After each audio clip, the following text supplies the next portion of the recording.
প্রিয় শ্রোতা, স্বাগত জানাই কাহিনিক অডিও বুকে। এখন শুনবেন কাহিনিক অডিও প্রকাশনা রবীন্দ্রনাথ ঠাকুরের উপন্যাস ঘরে বাইরে। পাঠ করছি আমি অসীম কুমার নট্ট। বিমলার আত্মকথা। মাগো, আজ মনে পড়ছে তোমার সেই শীতের সিঁদুর, সেই লাল পেড়ে শাড়ি, সেই তোমার দুটি চোখ, শান্ত, স্নিগ্ধ, গভীর। সে যে দেখেছি আমার চিত্তাকাশে ভোরবেলাকার অরুণ রাগ রেখার মতো। আমার জীবনের দিন যে সেই সোনার পাথেয় নিয়ে যাত্রা করে বেরিয়েছিল, তারপরে পথে কালো মেঘ কি ডাকাতের মতো ছুটে এলো, সেই আমার আলোর সম্বল কি এক কোণাও রাখল না।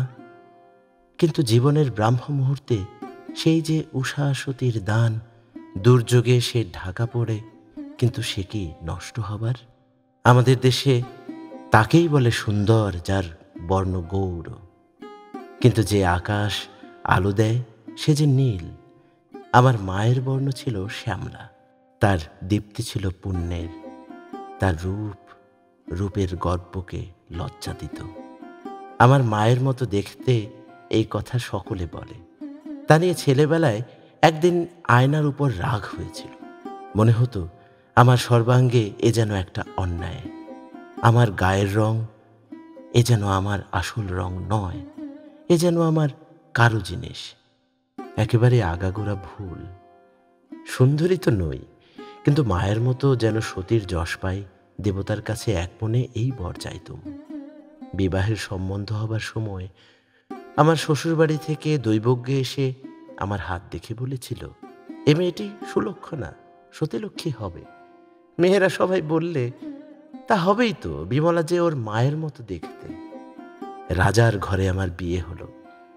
তাদের কোন কালের বাদশাহের আমলের সম্মান। ছেলেবেলায় রূপকথার রাজপুত্রের কথা শুনেছি। তখন থেকে মনে একটা ছবি আঁকা ছিল, রাজার ঘরের ছেলে, দেহখানি যেন চামেলি ফুলের পাপড়ি দিয়ে গড়া।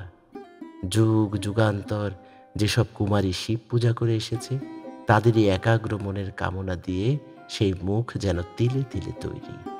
সে কি চোখ, কি নাক, তরুণ গোফের রেখা ভ্রমরের দুটি ডানার মতো, যেমন কালো তেমনি কোমল। স্বামীকে দেখলুম, তার সঙ্গে ঠিক মেলে না। এমনকি তার গায়ের রং দেখলুম আমারই মতো। নিজের রূপের অভাব নিয়ে মনে যে সংকোচ ছিল, সেটা কিছু ঘুচল বটে, কিন্তু সেই সঙ্গে একটা দীর্ঘ নিঃশ্বাসও পড়ল। নিজের জন্য লজ্জায় না হয় মরেই যেতুম, তবু মনে মনে যে রাজপুত্রটি ছিল তাকে একবার চোখে চোখে দেখতে পেলুম না কেন? কিন্তু রূপ যখন চোখের পাহারা এড়িয়ে লুকিয়ে অন্তরে দেখা দেয়, সেই বুঝি ভালো। তখন সে যে ভক্তির অমরাবতীতে এসে দাঁড়ায়, সেখানে তাকে কোনো সাজ করে আসতে হয় না। ভক্তির আপন সৌন্দর্যে সমস্তই কেমন সুন্দর হয়ে ওঠে, সে আমি ছেলেবেলায় দেখেছি। মা যখন বাবার জন্যে বিশেষ করে ফলের খোসা ছাড়িয়ে সাদা পাথরের রেকাবিতে জলখাবার গুছিয়ে দিতেন, বাবার জন্যে পানগুলি বিশেষ করে কেওড়া জলের ছিটে দেওয়া কাপড়ের টুকরোয় আলাদা জড়িয়ে রাখতেন। তিনি খেতে বসলে তালপাতার পাখা নিয়ে আস্তে আস্তে মাছি তাড়িয়ে দিতেন। তার সেই লক্ষ্মীর হাতের আদর, তার হৃদয়ের সেই সুধা রসের ধারা কোন অপরূপ রূপের সমুদ্রে গিয়ে ঝাঁপ দিয়ে পড়ত, সে যে আমার সেই ছেলেবেলাতেও মনের মধ্যে বুঝতুম। সেই ভক্তির সুরটি কি আমার মনের মধ্যে ছিল না? ছিল। তর্ক না, ভালো মন্দের তত্ত্ব নির্ণয় না, সে কেবলমাত্র একটি সুর। সমস্ত জীবনকে যদি জীবন বিধাতার মন্দির প্রাঙ্গণে একটি স্তব গান করে বাজিয়ে যাবার কোনো সার্থকতা থাকে, তবে সেই প্রভাতের সুরটি আমার কাজ আরম্ভ করেছিল। মনে আছে, ভোরের বেলায় উঠে অতি সাবধানে যখন স্বামীর পায়ের ধুলো নিতুম, তখন মনে হতো আমার শীতের সিঁদুরটি যেন শুকতারার মতো জ্বলে উঠল। একদিন তিনি হঠাৎ জেগে হেসে উঠে বললেন, ও কি বিমল, করছো কি? আমার সে লজ্জা ভুলতে পারবো না। তিনি হয়তো ভাবলেন আমি লুকিয়ে পুণ্য অর্জন করছি, কিন্তু নয়, নয়, সে আমার পুণ্য নয়, সে আমার নারীর হৃদয়, তার ভালোবাসা আপনিই পূজা করতে চায়।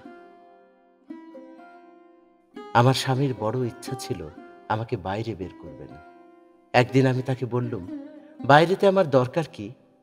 তিনি বললেন, তোমাকে বাইরের দরকার থাকতে পারে। আমি বললুম, এতদিন যদি তার চলে গিয়ে থাকে, আজও চলবে। সে গলায় দড়ি দিয়ে মরবে না। মরে তো মরুক না, সেজন্য আমি ভাবছি নে, আমি আমার জন্যে ভাবছি। সত্যি নাকি? তোমার আবার ভাবনা কিসের? আমার স্বামী হাসি মুখে চুপ করে রইলেন। আমি তার ধরন জানি, তাই বললুম, না, অমন চুপ করে ফাঁকি দিয়ে গেলে চলবে না। এ কথাটা তোমার শেষ করে যেতে হবে। তিনি বললেন, কথা কি মুখের কথাতেই শেষ হয়? সমস্ত জীবনে কত কথা শেষ হয় না। না, তুমি হেয়ালি রাখো, বলো। আমি চাই বাইরের মধ্যে তুমি আমাকে পাও, আমি তোমাকে পাই। ওইখানে আমাদের দেনা পাওনা বাকি আছে। কেন? ঘরের মধ্যে পাওয়ার কমতি হলো কোথায়? এখানে আমাকে দিয়ে তোমার চোখ, কান, মুখ সমস্ত মুড়ে রাখা হয়েছে। তুমি যে কাকে চাও তাও জানো না, কাকে পেয়েছো তাও জানো না। খুব জানি গো, খুব জানি। মনে করছো জানি, কিন্তু জানো কি না তাও জানো না। দেখো, তোমার এই কথাগুলো সইতে পারিনি, সেজন্যেই তো বলতে চাইনি। তোমার চুপ করে থাকা আরও সইতে পারিনি, তাই তো আমার ইচ্ছে আমি কথাও কইব না, চুপও করব না। তুমি একবার বিশ্বের মাঝখানে এসে সমস্ত আপনি বুঝে নাও। এই ঘর গড়া ফাঁকির মধ্যে কেবলমাত্র এই ঘর গড়া ফাঁকির মধ্যে কেবলমাত্র ঘরকন্নাটুকু করে যাবার জন্যে তুমিও হওনি, আমিও হইনি। সত্যের মধ্যে আমাদের পরিচয় যদি পাকা হয়, তবেই আমাদের ভালোবাসা সার্থক হবে। পরিচয় তোমার হয়তো বাকি থাকতে পারে, কিন্তু আমার কিছুই বাকি নেই। বেশ তো, আমারই যদি বাকি থাকে, সেটুকু পূরণ করেই দাও না কেন? এমন সময়ে সন্দীপবাবু স্বদেশী প্রচার করবার জন্যে তার দলবল নিয়ে আমাদের এখানে এসে উপস্থিত হলেন। বিকেলবেলায় আমাদের নাটমন্দিরে সভা হবে। আমরা মেয়েরা দালানের একদিকে চিক ফেলে বসে আছি। বন্দে মাতরম শব্দের সিংহনাদ ক্রমে ক্রমে কাছে আসছে। আমার বুকের ভেতরটা গুড়গুড় করে কেঁপে উঠছে। হঠাৎ পাগড়ি বাঁধা গেরুয়া পরা যুবক ও বালকের দল খালি পায়ে আমাদের প্রকাণ্ড আঙিনার মধ্যে মরা নদীতে প্রথম বর্ষার গেরুয়া বন্যার ধারার মতো হুড়হুড় করে ঢুকে পড়ল। লোকে লোকে ভরে গেল। সেই ভিড়ের মধ্য দিয়ে একটা বড় চৌকির উপর বসিয়ে 10-12 জন ছেলে সন্দীপবাবুকে কাঁধে করে নিয়ে এলো। বন্দে মাতরম, বন্দে মাতরম, বন্দে মাতরম। আকাশটা যেন ফেটে টুকরো টুকরো হয়ে ছিঁড়ে পড়বে মনে হলো। আমি জিজ্ঞাসা করলুম, সন্দীপবাবু আর কতদিন এখানে আছেন? স্বামী বললেন, তিনি কাল সকালেই রংপুরে রওনা হবেন। কাল সকালেই? হ্যাঁ, সেখানে তার বক্তৃতার সময় স্থির হয়ে গেছে। আমি কিছুক্ষণ চুপ করে রইলুম। তারপরে বললুম, কোনো মতে কালকের দিনটি থেকে গেলে হয় না? সে তো সম্ভব নয়, কিন্তু কেন বলো দেখি? আমার ইচ্ছা আমি নিজে উপস্থিত থেকে তাকে খাওয়াবো। শুনে আমার স্বামী আশ্চর্য হয়ে গেলেন। এর পূর্বে অনেক দিন অনেকবার তিনি তার বন্ধুদের কাছে আমাকে বের হবার জন্য অনুরোধ করেছেন। আমি কিছুতেই রাজি হইনি। কোনো রকম করে খাওয়ানোটা হয়ে গেলেই আমি তাড়াতাড়ি চলে যাচ্ছিলাম। তিনি আবার তেমনি নিঃসংকোচে দরজার কাছে এসে আমার পথ আগলে বললেন, আমাকে পেটুক ঠাওরাবেন না। আমি খাওয়ার লোভে এখানে আসিনি। আমার লোভ কেবল আপনি ডেকেছেন বলে। যদি খাওয়ার পরে অমনি পালান, তাহলে অতিথিকে ফাঁকি দেয়া হবে। এমন সব কথা অত্যন্ত সহজে, অত্যন্ত জোরে না বললে ভারী বদসুর লাগত। আমার স্বামী যে ওর পরম বন্ধু, আমি যে ওর ভাজের মতো। আমি যখন নিজের সঙ্গে লড়াই করে সন্দীপবাবুর প্রবল আত্মীয়তার সমোচ্চ ক্ষেত্রে উঠবার চেষ্টা করছি, আমার স্বামী আমার বিভ্রাট দেখে আমাকে বললেন, আচ্ছা, তুমি তাহলে তোমার খাওয়া সেরে চলে এসো। সন্দীপবাবু বললেন, কিন্তু কথা দিয়ে যান, ফাঁকি দিবেন না। আমি একটু হেসে বললুম, আমি এখনই আসছি। তিনি বললেন, আপনাকে কেন বিশ্বাস করি নে তা বলি। আজ ৯ বছর হলো নিখিলেশের বিয়ে হয়েছে। এই ৯টি বছর আপনি আমাকে ফাঁকি দিয়ে এসেছেন। আবার ফের যদি ৯ বছর করেন তাহলে আর দেখা হবে না। আমিও আত্মীয়তা শুরু করে দিয়ে মৃদুকণ্ঠে বললুম, কেন? তাহলেই বা দেখা হবে না কেন? তিনি বললেন, আমার কুষ্ঠিতে আছে আমি অল্প বয়সে মরব। আমার বাপ দাদা কেউ ৩০-এর কোঠা পেরোতে পারেননি। আমার তো এই ২৭ হলো। তিনি বুঝেছিলেন কথাটা আমার মনে বাজবে, বাজলও বটে। এবার আমার মৃদুকণ্ঠে বোধ হয় করুণ রসের একটু ছিটে লাগলো। আমি বললুম, সমস্ত দেশের আশীর্বাদে আপনার ফাড়া কেটে যাবে। তিনি বললেন, দেশের আশীর্বাদ দেশলক্ষ্মীদের কণ্ঠ থেকেই তো পাব। সেজন্যই তো এত ব্যাকুল হয়ে আপনাকে আসতে বলছি। তাহলে আজ থেকেই আমার সস্তয়ন আরম্ভ হবে। স্রোতের জল ঘোলা হলেও অনায়াসে তার ব্যবহার চলে। সন্দীপবাবুর সমস্তই এমন দ্রুতবেগে সচল যে আর একজনের মুখে যা সইত না তার মুখে তাতে আপত্তি করবার ফাঁক পাওয়া যায় না। হাসতে হাসতে বললেন, দেখুন, আপনার এই স্বামীকে জামিন রেখে বললুম, আপনি যদি না আসেন তাহলে ইনিও খালাস পাবেন না। আমি যখন চলে আসছি তিনি আবার বলে উঠলেন, আমার আর একটু সামান্য দরকার আছে। আমি থমকে ফিরে দাঁড়ালুম। তিনি বললেন, ভয় পাবেন না, এক গ্লাস জল। আপনি দেখেছেন আমি খাবার সময়ে জল খাইনি, খাবার খানিক পরে খাই। এরপরে আমাকে উৎকণ্ঠিত হয়ে জিজ্ঞাসা করতে হলো, কেন বলুন দেখি? কবে তার কঠিন অজীর্ণ রোগ হয়েছিল তার ইতিহাস এলো। প্রায় ৭ মাস ধরে তার কিরকম অসহ্য ভোগ গিয়েছে তাও শুনলুম। অ্যালোপ্যাথ, হোমিওপ্যাথ, সকল রকমের চিকিৎসকের উপদ্রব পার হয়ে অবশেষে কবিরাজের চিকিৎসায় কিরকম আশ্চর্য ফল পেয়েছেন তার বর্ণনা সেরে হেসে তিনি বললেন, ভগবান আমার ব্যামোগুলো এমনি করে গড়েছেন যে স্বদেশী বড়িটুকু হাতে হাতে না পেলে তারা বিদায় হতে চায় না। আমার স্বামী এতক্ষণ পরে বললেন, তার বিদেশি ওষুধের শিশিগুলো যে একদণ্ড তোমার আশ্রয় ছাড়তে চায় না। তোমার বসবার ঘরের ৩টি সেলফ যে একেবারে, ওগুলো কি জানো? পুনেটি পুলিশের মতো। প্রয়োজন আছে বলে যে এসেছে তা নয়। আধুনিক কালের শাসনে ওরা ঘাড়ের উপর এসে পড়ে, কেবল দণ্ডই দিতে হয়, গুঁতোও কম খাইনে। আমার স্বামী অত্যুক্তি সইতে পারেন না, কিন্তু অলংকার মাত্রই যে অত্যুক্তি, সে তো বিধাতার তৈরি নয়, মানুষের বানানো। আমি একবার আমার নিজের কোনো একটা মিথ্যার জবাবদিহির ছলে আমার স্বামীকে বলেছিলুম, গাছপালা পশু পাখিরাই যে আগাগোড়া সত্য বলে, বেচারাদের মিথ্যা বলবার শক্তি নেই। পশুর চেয়ে মানুষের এইখানে শ্রেষ্ঠতা, আবার পুরুষের চেয়ে মেয়েদের শ্রেষ্ঠতাও এইখানে। মেয়েদেরই বিস্তর অলংকার সাজে এবং বিস্তর মিথ্যাও মানায়। ঘর থেকে বাইরে এসে দেখি মেজোজা একটা জানালার খড়ঘড়ি একটুখানি ফাঁক করে ধরে বারান্দায় দাঁড়িয়ে। আমি জিজ্ঞাসা করলুম, এখানে যে? তিনি ফিসফিস করে উত্তর করলেন, আড়ি পাচ্ছিলুম। যখন ফিরে এলুম সন্দীপবাবু করুণ স্বরে বললেন, আপনার আজ বোধহয় কিছুই খাওয়া হলো না। শুনে আমার ভারী লজ্জা হলো। আমি একটু বেশি শীঘ্র ফিরে এসেছি। ভদ্ররকম খাবার জন্যে যতটা সময় দেয়া উচিত ছিল তা দেয়া হয়নি। আজকের আমার খাওয়ার মধ্যে না খাওয়ার অংশটাই যে বেশি, সময়ের অঙ্ক হিসাব করলে সেটা বুঝতে বাকি থাকে না।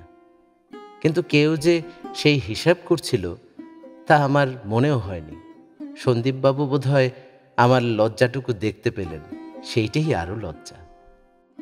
তিনি বললেন, বনের হরিণীর মতো আপনার তো পালাবার দিকেই ঝোঁক ছিল, তবুও যে এত কষ্ট করে সত্য রক্ষা করলেন, এ আমার কম পুরস্কার নয়।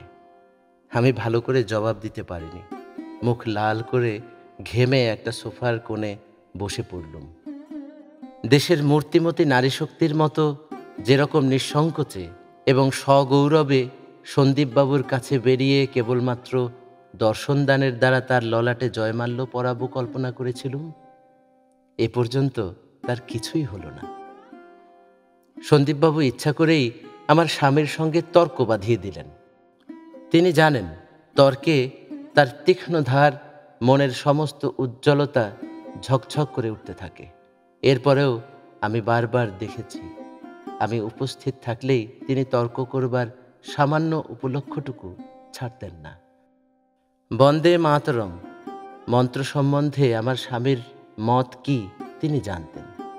সেইটার উল্লেখ করে বললেন, দেশের কাজে মানুষের কল্পনাবৃত্তির যে একটা জায়গা আছে, সেটা কি তুমি মানো না নিখিল? একটা জায়গা আছে মানি, কিন্তু সব জায়গায় তা মানিনি। দেশ জিনিসকে আমি খুব সত্যরূপে নিজের মনে জানতে চাই এবং সকল লোককে জানাতে চাই। এত বড় জিনিসের সম্বন্ধে কোনো মন ভোলাবার জাদুমন্ত্র ব্যবহার করতে আমি ভয়ও পাই, লজ্জাও বোধ করি। তুমি যাকে মায়ামন্ত্র বলছো, আমি তাকেই বলি সত্য। আমি দেশকে সত্যই দেবতা বলে মানি। আমি নরনারায়ণের উপাসক। মানুষের মধ্যেই ভগবানের সত্যকার প্রকাশ, তেমনি দেশের মধ্যে। এ কথা যদি সত্যই বিশ্বাস করো, তবে তোমার পক্ষে এক মানুষের সঙ্গে অন্য মানুষের, সুতরাং এক দেশের সঙ্গে অন্য দেশের ভেদ নেই। সে কথা সত্য, কিন্তু আমার শক্তি অল্প। অতএব নিজের দেশের পূজার দ্বারাই আমি দেশ নারায়ণের পূজা করি। পূজা করতে নিষেধ করি নে, কিন্তু অন্য দেশে যে নারায়ণ আছেন তার প্রতি বিদ্বেষ করে সে পূজা কেমন করে সমাধা হবে? বিদ্বেষও পূজার অঙ্গ। কিরাতবেশী মহাদেবের সঙ্গে লড়াই করেই অর্জুন বরলাভ করেছিলেন। আমরা একদিক দিয়ে ভগবানকে মারব, একদিন তাতেই তিনি প্রসন্ন হবেন। তাই যদি হয়, তবে যারা দেশের ক্ষতি করছে আর যারা দেশের সেবা করছে, উভয়েই তার উপাসনা করছে। তাহলে বিশেষ করে দেশভক্তি প্রচার করবার দরকার নেই। নিজের দেশ সম্বন্ধে আলাদা কথা। ওখানে যে হৃদয়ের মধ্যে পূজার স্পষ্ট উপদেশ আছে, তাহলে শুধু নিজের দেশ কেন, তার চেয়ে আরও ঢের স্পষ্ট উপদেশ আছে নিজেরই সম্বন্ধে। নিজের মধ্যে যে নরনারায়ণ আছেন, তার পূজার মন্ত্রটাই যে দেশ বিদেশে সবচেয়ে বড় করে কানে বাজছে। নিখিল, তুমি যে এই সব তর্ক করছো, তা কেবল বুদ্ধির শুকনো তর্ক। হৃদয় বলে একটা পদার্থ আছে, তাকে কি একেবারে মানবে না? আমি তোমাকে সত্য বলছি সন্দীপ, দেশকে দেবতা বলিয়ে যখন তোমরা অন্যায়কে কর্তব্য, অধর্মকে পুণ্য বলে চালাতে চাও, তখন আমার হৃদয়ে লাগে বলেই আমি স্থির থাকতে পারিনি। আমি যদি নিজের স্বার্থ সাধনের জন্যে চুরি করি, তাহলে নিজের প্রতি আমার যে সত্য প্রেম, তারই কি মূলে ঘা দেই নে? চুরি করতে পারি না যে তাই।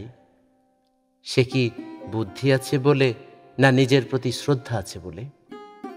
ভিতরে ভিতরে আমার রাগ হচ্ছিল। আমি আর থাকতে পারলুম না। আমি বলে উঠলুম, ইংরেজ, ফরাসি, জার্মান, রুশ এমন কোন সভ্য দেশ আছে যার ইতিহাস নিজের দেশের জন্যে চুরির ইতিহাস নয়? প্রিয় শ্রোতা, আশা করি বইটির এই নমুনা অংশটুকু আপনার ভালো লেগেছে। পুরো বইটি শুনবার জন্য কাহিনিক অ্যাপ থেকে বইটি ক্রয় করে নিজের লাইব্রেরিতে সংগ্রহ করুন, নিজে শুনুন এবং অন্যকে উপহার দিন। বই বাজুক কানে, বই বাজুক কানে। কাহিনিক অডিও বুক, বাংলার গল্পকার।